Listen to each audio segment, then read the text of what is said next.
Got it. I gotta show my note card. Oh, this is not gonna focus. Oh. Okay. Everyone, if you could wave to the camera. Thank you. Hello, I'm Zach Archer, and I will be doing a demonstration speech on how to make overnight iced coffee. So before we begin with the step-by-step process, who here drinks coffee? Okay, so almost everyone. So coffee is actually one of the biggest caffeination chemicals that people intake. According to an NDPI Nutrients Journal in 2018, the average adult consumes 400 milligrams of caffeine a day, which is equivalent to 5 cups of coffee. Which seems like a lot. So, who said that they like drinking coffee? How much do you drink on a regular basis? Like 3 cups. Yeah. Yeah. Okay.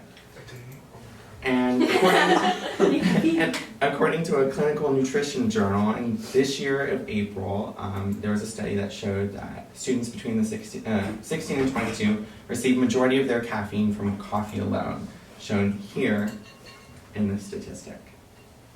Alright, so let's begin the step-by-step process to making overnight iced coffee. So the first step is picking a coffee you would like to brew. Just making sure it's already grounded. You don't want it to be like the beans, but making sure that it's a coffee that you like or something that you use specifically for iced coffee purposes.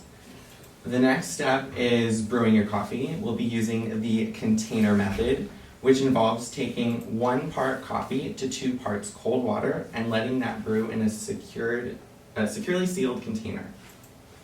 And you will allow that to brew for 8 to 12 hours at room temperature, or depending on what your preference is for strength of coffee. Less strength will be less time, and more strength will be more time.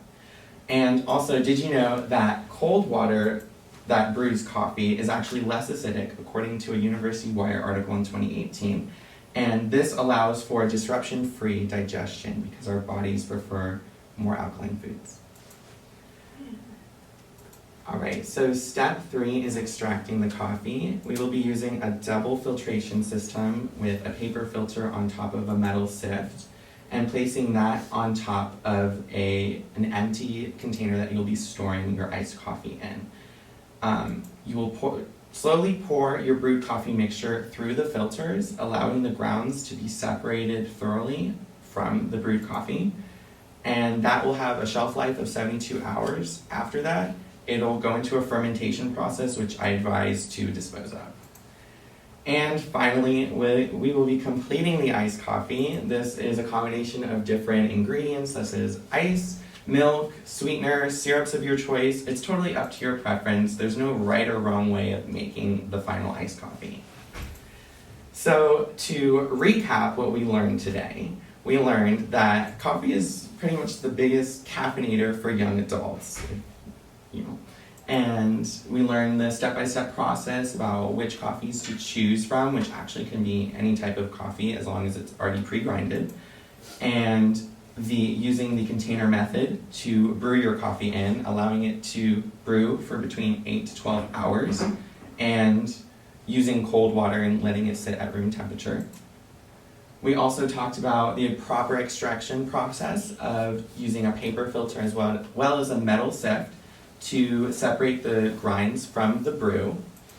And of course, we finally talked about the ingredients that it takes to make the final iced coffee, and it's totally up to your discretion of what you want to put in it.